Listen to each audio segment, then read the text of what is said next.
a un nuevo capítulo de Algo que Decir para Mujeres que Comunican, y yo estoy muy contenta el día de hoy por la tremenda invitada que tenemos, así que vamos a partir con un aplauso. Encuentro yo, se lo merece nuestra invitada.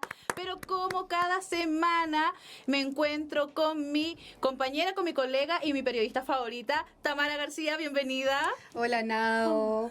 Estoy muy contenta ya de estar en nuestro 6º capítulo. Y antes de empezar, quiero agradecer a la Universidad de las Américas por facilitarnos este espacio, agradecer a todo el equipo de SENAU también por asistirnos y a nuestro hermoso equipo, que siempre está ahí ayudándonos y apañándonos en todo. Así que un besito a todos los que colaboran con nosotros. Sí, un abracito a nuestro equipo. Sin ellos, bueno, sin SENAU también no sería posible este hermoso programa. Y que sin la hacemos universidad. Y sin la universidad.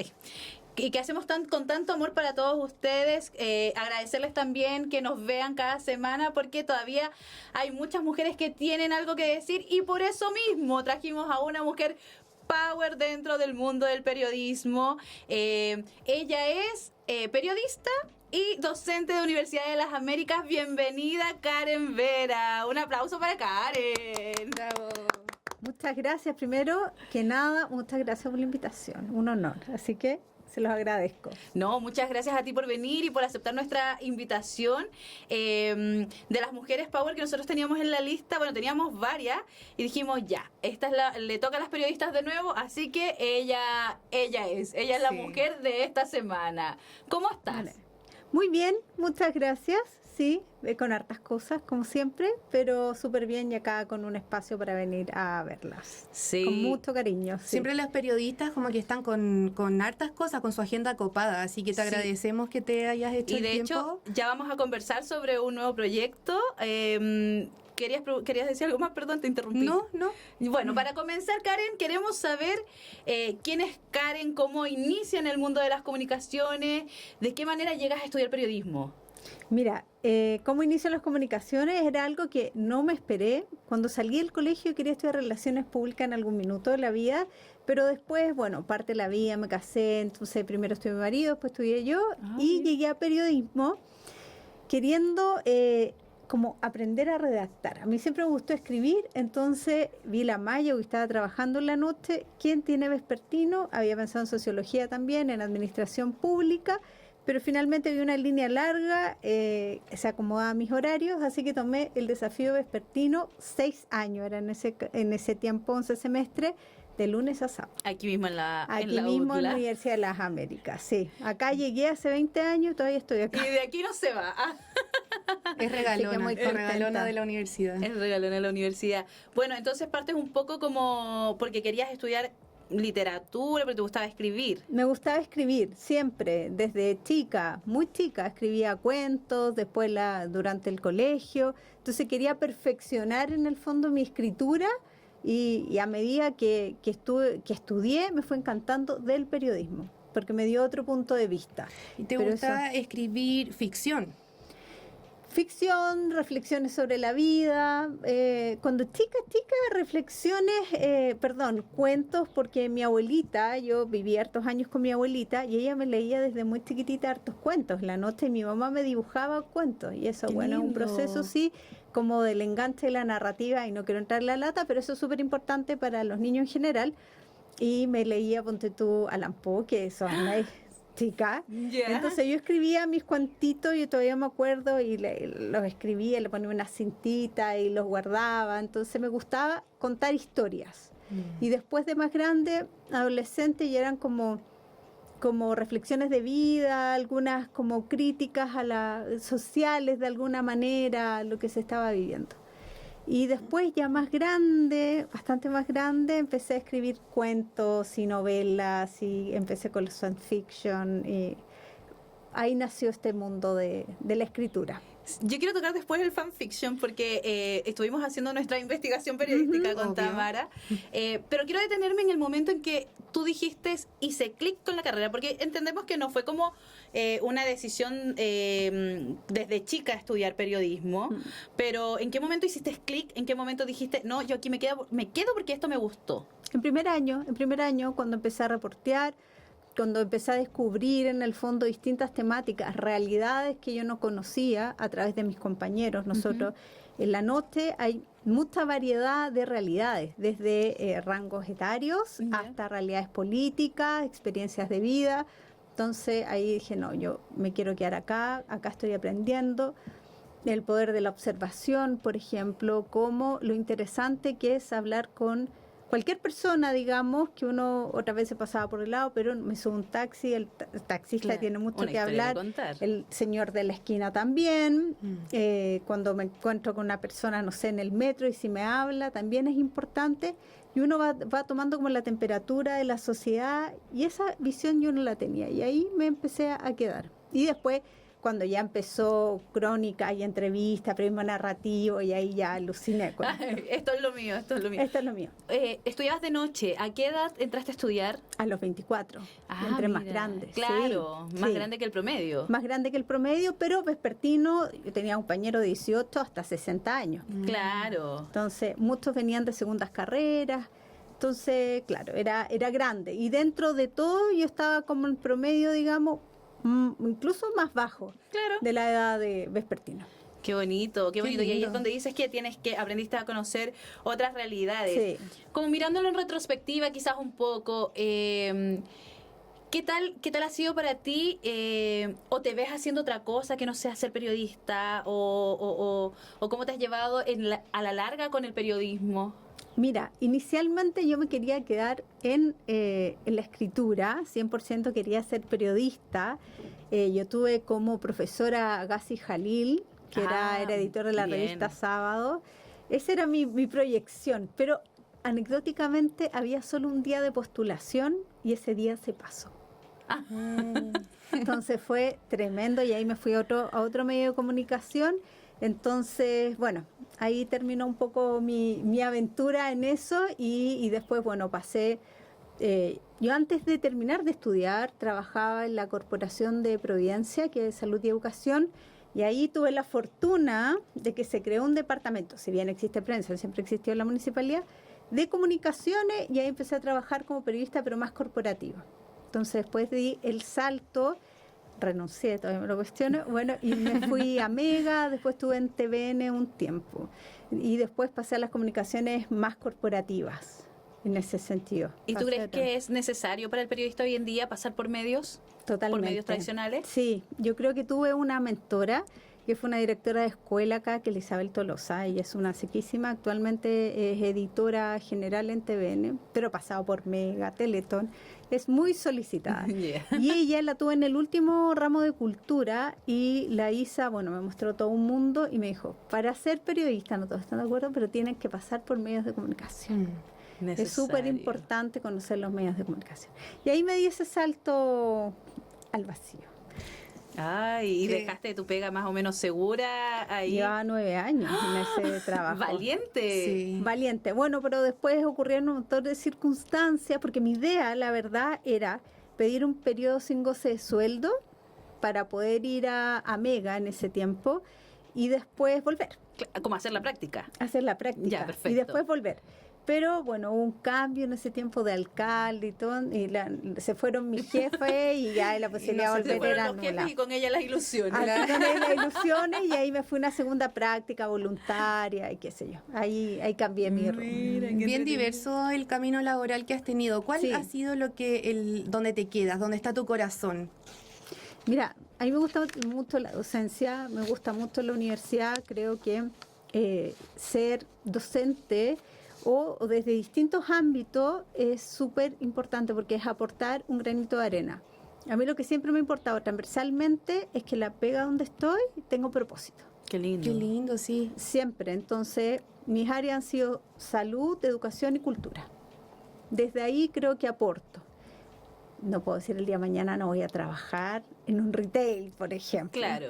Pero en lo posible siempre voy a tratar de seguir una línea donde sienta que estoy aportando al mundo. Que sea un propósito, que tenga un propósito. Tenga un propósito. Y en ese sentido, ¿siempre te ha gustado y has tenido esa vocación para enseñar?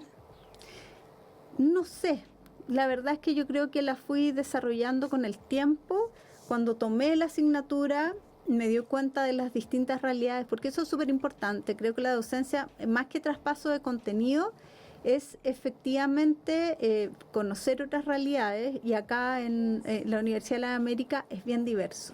Sí. Entonces ahí hay un apoyo y un trabajo que hacer, y desde ahí empezó como el enamoramiento a enseñar. Qué bonito porque qué bonito que una profesora, que una docente se exprese así de la enseñanza, o sea, como no es como solamente venir a hacer la clase y chao, me voy, sino que es crear un vínculo quizás con el alumno y entender cuáles son sus realidades y cuál es, lo que decías un poco Sí. tú, es un todo, no es solamente venir y hacer clases. Así es. Y Hoy- nos pasó en el primer capítulo, ¿te acuerdas que la profe Vilma nos dijo algo así? Nos dijo que ella le gustaba mucho hacer clases porque sentía esa retribución de los alumnos también, que como que le llenaba el corazón la docencia. Claro, todos entregan algo, un poco, tú entregas le entregas un poco de tus conocimientos a los alumnos y ellos te entregan también quizás como experiencia, vivencia. De vida. A mí o sea, he pasado por todo, desde sacrificios muy grandes, desde los que quieren aprender, otros que no quieren aprender tanto, otros que han tenido dificultades de vida tremendo, y el docente pasa a ser de alguna manera su soporte. Y eso es muy bonito, bien comprometedor, pero ahí es como no, hay que seguir porque hay que contener, hay mucho más, por eso insisto, mucho más que el traspaso de contenido, es poder que las personas crezcan de manera íntegra. Claro, Eso es súper en un importante. todo. Qué lindo. Karen Vera, por favor, cuéntanos sobre el fanfiction. Ah, mira, esa fue una locura, ya, la verdad es que yo creo que como me casé muy joven, como que tuve Perdón, ¿a qué edad te casaste? A los 18. Ay, yo me casé a los 17, chócala. ¿En serio? Tú le ganaste, 18. eras menor de edad. Sí, no, una locura. Sí, 18 años, bueno, pero fue una muy buena elección. Estuve casada 14 años, pero creo que como que hubo una parte medio postergada de mi vida. Entonces me enamoré de Crepúsculo. Mira, la Ay, época. Sí. Edward Cullen, Sí, Jacob. mira, fue algo que ahora me suena como casi ridículo, pero la verdad es que cuando estudiaba en la noche tenía una compañera de mi misma edad que ella estudiaba Derecho. Entonces un día, como de cimarra, me dijo, oye, vamos a ver Crepúsculo. Y dije, que vamos a ver un vampiro de fantasía. Claro. Hombre lobo. Hombre lobo, y salí enamorada de este hombre. Era el hombre ideal en la vida. Y ella después llegó y me dijo, mira, tú sabes que existen unos sitios donde uno puede escribir y es como, ¿qué hubiese pasado si? Entonces uno como que empieza a imaginar, bueno, leí los libros que eran como de 1000 páginas, no sé si ustedes lo leyeron alguna vez, y lo leí como en 3 días, era pero una locura. Pero locura. Obsesionada. La obsesión total por los personajes. Por Y ahí Edward. Por Edward. No, y además que uno se empieza a acordar de ciertas cosas, entonces se empieza a asociar, y hay harto, digamos, de amor juvenil, romanticismo, entretenido. Y de fantasía también, por supuesto.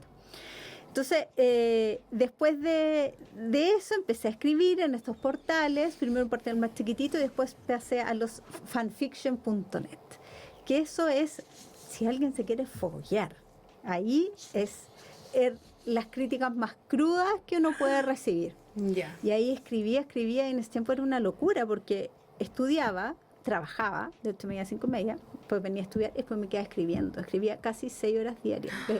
Pero apasionada totalmente. Como por 6 años. Ya. Mucho tiempo y escribía. Era una cosa, me iba de vacaciones, escribía. Entonces era una locura.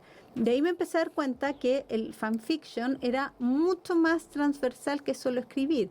Había comunidades, gente que se conocía de Latinoamérica, de España, por ejemplo, y se formaban estas comunidades donde uno era la escritora, la editora. Conocí personas que hasta el día de hoy mantengo, gente muy talentosa. Entonces después llegó el periodo de proceso de mi tesis y yo estaba entre mi obsesión con la religión y los musulmanes, que fui, bueno, un montón de veces, fui a ceremonias y todo, o los fanfiction. Y ahí decidimos con las 2 personas más que eran mis compañeros en esa época, por los fanfiction, y ahí empezamos, en el fondo se plasmó todo este proceso en esta tesis, en el fondo. Así que ese es un poco cómo se vivió el FAP. Karen es una persona de proyectos largos, vemos. Sí, Cuéntanos ahora en qué proyecto estás.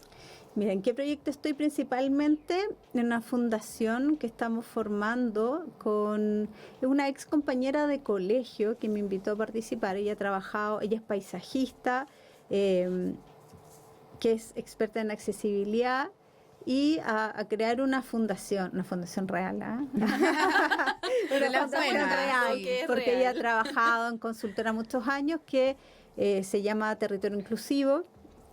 Ahora recién se está formando y hay postulaciones a fondos, algunos servicios ya, porque estamos trabajando también con otra persona más que es la otra directora, que ella es especialista en género, también en inclusión. Entonces, y la novedad de esta fundación es que cruza la inclusión con la sostenibilidad.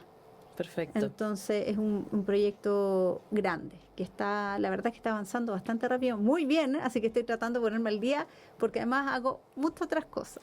Y en concreto, ¿de qué se trata ese proyecto? En concreto, ¿qué hacen? Porque yo no cacho nada de ese mundo. Las fundaciones, en el fondo, las fundaciones prestan servicios, hay proyectos con las comunidades, se trabaja con fondos. Esto parte principalmente porque existe una ley de inclusión a nivel, en Chile, que es del 1%. Cada 100 trabajadores tiene que haber un 1% de personas con algún grado de discapacidad que trabaja. Pero eso no se cumple. Y este año aumentó al 2%. Entonces, ¿qué tienen que hacer estas empresas? Trabajar con proyectos, por ejemplo. Y estos proyectos los crea la fundación. Entiendo. Eso es, como a grandes rasgos. ¿Y en dónde podemos encontrar el proyecto? Lo pueden encontrar en Instagram, Territorio Inclusivo, o en la página territorioinclusivo.org. Perfecto, para que sigamos aquí este proyecto tan bonito innovador. Innovador, sí. Claro, o sea, totalmente nuevo. Nosotros no habíamos escuchado de esto antes. ¿Y qué otros proyectos tiene Karen para más adelante? Ay, bueno, la idea es no contarlo. No. O el proyecto ideal, lo que espera Karen para su vida profesional en el futuro. Mira, la verdad es que yo veo, en la universidad, a mí la docencia me gustaría mantenerlas por siempre. No sé si 100% dedicada a la vida, la verdad es que lo ando. Me gustaría seguir con la fundación, pero no renuncio a escribir en algún minuto, en algún medio. Ahora, yo creo que mis temas están más enfocados al género, que creo que son importantes, tanto que relevar, que mostrar. Entonces, quizás por ese lado he escrito algunas columnas como lectora, que hay la posibilidad, para que ustedes sepan, en Revista Paula.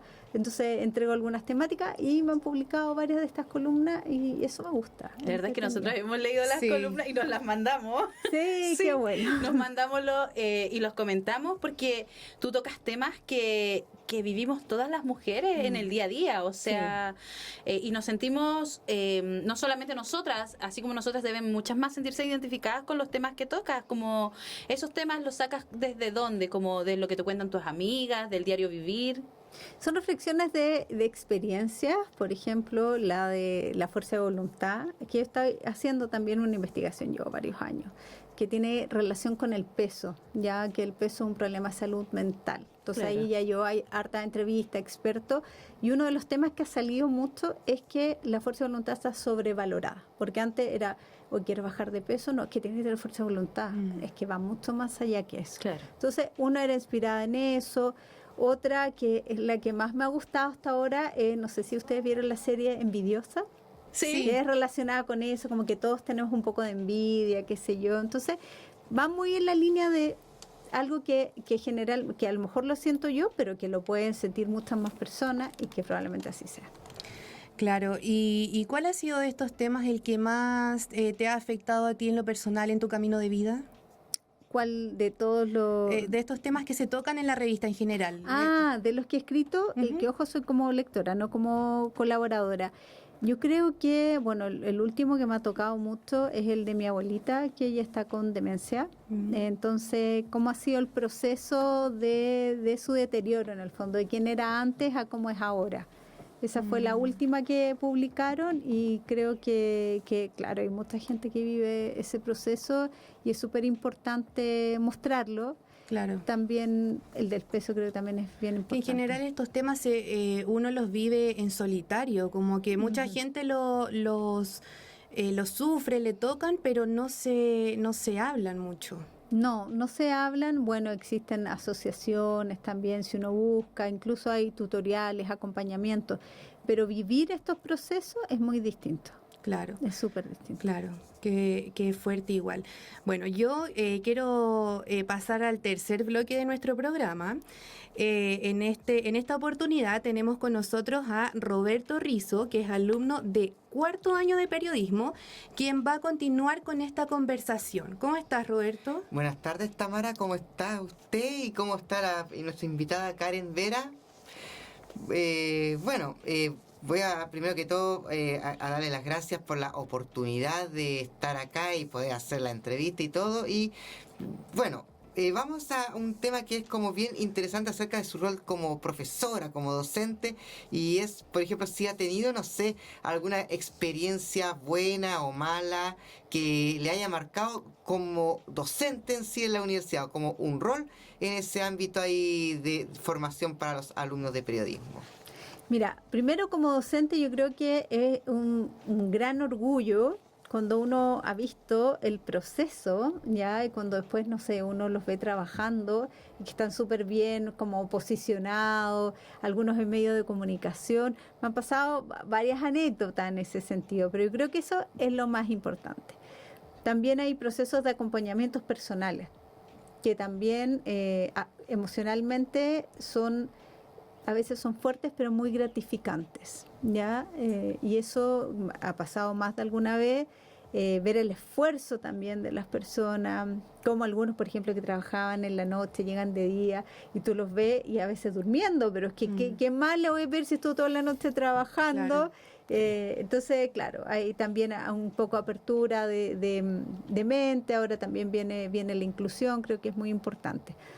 Y algunos anecdóticos que muy divertido. No voy a nombrar ningún personaje, pero en algunas correcciones, por ejemplo, que me dijeron que porque yo hacía correcciones de puntuación, como que había matado su talento en el fondo. Se siente como mal en ese aspecto. Claro, no me sentí mal, era anecdótico finalmente, porque era parte del periodismo. Sí.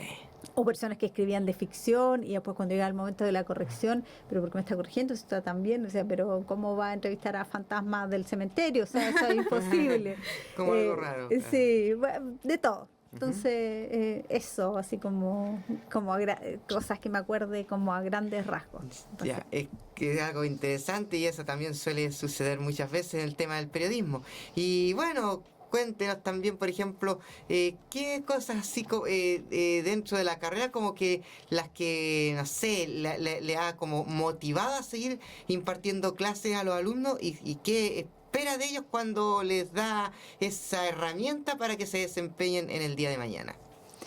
A mí la motivación, como les contaba un poquito antes, es justamente ver el crecimiento integral. Creo que eso es muy importante. Y también creo que es muy importante, y eso, que no lo dije antes, la humildad. Es muy importante, independiente de cómo les vaya después, que mantengan su humildad. Nadie está por sobre ninguno. Claro. No porque a mí me va mejor, yo soy mejor que el otro. De repente pasa que ya estoy profesional, tengo buena pega, gano plata y se suben los humos, como se dice. Claro, entonces Claro, eso es importante. Y no se acuerdan sus orígenes ni cómo llegaron a ser lo que son. Claro. Sí, y claro, y uno colaboró en ese proceso y eso es un orgullo, la verdad es que sí. Uno los ve y es como, ay, él fue mi alumno, ay, estuve en su proceso de titulación de defensa tesis, no, eso es muy gratificante. Eso es interesante y eso también es muy bueno, pues. Y bueno, también cuéntenos, por ejemplo, ¿qué le parece, por ejemplo, esto de que, hablando de nuestro podcast ahí con las chiquillas y todo, de que las mujeres tengan como la oportunidad de explayarse y mostrarse al mundo acerca del talento que ustedes tienen con el tema acerca del periodismo y y mostrarse como son, como un catálogo para los medios de comunicación del día de mañana. Creo que es muy importante visibilizar la mujer y todos nuestros temas de manera amplia. En este caso está enfocado en las comunicadoras, y que tengan un espacio y temas en el fondo, porque hay mucha gente que todavía confunde como feminismo o equidad de género o temas de género como con ser feminazi. No tiene nada que ver con eso, sino que las mujeres, hay muchas mujeres bastante talentosas, y eso es bueno visibilizar, compartir, no competir. Y creo que estos espacios son súper importantes entre mujeres, poder visibilizarlos. Eso es importante y además es interesante ahí para que todos como sociedad saquemos los estereotipos y que no solamente hombres, nosotros los hombres somos los afortunados, también las mujeres ahí en ese Sí. aspecto también es interesante. Y bueno, pasando también a otra parte de este tema, es por ejemplo, cómo por ejemplo ve el periodismo del futuro, por ejemplo, con la llegada de la inteligencia artificial, con llegada también de las tecnologías y cómo esta va, digamos, constantemente subiendo un peldaño cada día. Mira, creo que es súper importante el uso de herramientas de la inteligencia artificial, como ChatGPT, por ejemplo. Sí, Pero es muy importante también la ética, que para no automatizar el pensamiento, sino que continuar con un pensamiento crítico. Yo puedo pedir, por ejemplo, la inteligencia artificial para que me dé una idea. Si tengo, no sé, quiero escribir una crónica, tengo un tema, pero a lo mejor me falta el foco. Entonces, ahí busco, a ver, ¿qué foco le puedo dar a este que sea interesante? Ahí creo que es súper importante. Claro, utilizarlo como herramienta. Es súper bueno también para las salas de redacción, creo que son muy importantes. En mi caso, mi segunda práctica fue en el portal 24horas.cl. En esa época yo me acuerdo que un promedio eran como 17 notas durante la jornada, que es harto. Entonces, claro, ahí existen muchos errores a veces y la gente critica, no, pero si le faltó, no sé, una coma, se equivocó en una A y en una E. Bueno, ahora la inteligencia artificial podría ayudar en esa edición, que no es malo, hay que ocuparlo como una herramienta de manera positiva. Tener como una base de ello. Sí, que nos ayude, que sea un apoyo, Claro. un apoyo, pero no piense por nosotros, tampoco que se cree por nosotros, No. ocuparlo. Y el periodismo se puede, en el fondo, puede sacar mucho provecho de ahí, harto. Deja como harta enseñanza y también sirve para aprender el día de mañana a manejar todo el tema del estudio. Y bueno, para finalizar el tema de las preguntas, cuéntenos, no sé, por ejemplo, ¿qué es lo que más le gusta acerca del periodismo en sí? ¿Qué área es como su enfoque en ese tema del periodismo? Mira, a mí me gusta mucho, lo primero me gusta que esté relacionado con temas de mujeres. Me gusta escribir, así que las crónicas, por ejemplo, o los reportajes escritos lo encuentro muy interesante. Creo que es algo que no se va a perder y que se puede en el fondo reflotar. Creo que el periodismo también tiene que ser muy, muy ético. Y eso es como del lado periodismo purista, digamos. Pero también creo que es muy interesante las comunicaciones estratégicas. Creo que también es súper válido poder perfeccionarse en esa área, y también puede ser un nicho súper interesante para los periodistas. Y eso no significa que nosotros ya dejemos de ser periodistas, nos convertamos 100% en relacionadores públicos, que no tiene nada de malo, es una carrera muy bonita, muy buena, pero desde nuestro punto de vista como periodistas, como conocer los medios de comunicación, nuestra formación, nos puede ayudar mucho. Y esas yo creo que son las dos áreas que me interesan más del periodismo. Qué bonito. Para ir finalizando, cuéntanos en una palabra, una frase, danos un consejo, dales un consejo a los estudiantes de periodismo. A ver, ¿qué consejo les puedo dar? Que disfruten del proceso de aprendizaje, que esto no sea una obligación, que cada herramienta y cada asignatura sirve, y después se van a dar cuenta cómo lo van a aplicar. Y se pueden a lo mejor dedicar al periodismo o quizás a otra área, pero se dar cuenta cómo las herramientas que entregó periodismo son muy buenas, porque periodismo es muy práctico. Y lo otro, que lo que están haciendo, lo que están trabajando desde el primer año, por ejemplo, en este podcast, es súper bueno. Me parece fantástico. Muy bueno. Y la última pregunta, sus redes sociales ahí para que la gente las siga y todo y pueda mostrarse, digamos. Ah, bueno, pero que en eso son más personales, entonces, pero es Karen Vera Espinosa, muy simple. ¿El proyecto tiene El página proyecto, o redes? sí, tiene Territorio Inclusivo y la página es territoriainclusivo.org. Muchas gracias, Karen, por esta conversación muy grata, muy feliz de haberte tenido en este espacio. Muchas gracias a Roberto también por hacer esta entrevista, que lo hizo muy bien. Gracias, Yo, Tamara, antes de despedirnos, quiero recordarle nuestras redes sociales. En Instagram nos encuentran como algo-que decir-, en Spotify como algo que decir y en YouTube como algo que decir podcasting. Muchas gracias a todos por vernos y nos vemos en el siguiente capítulo.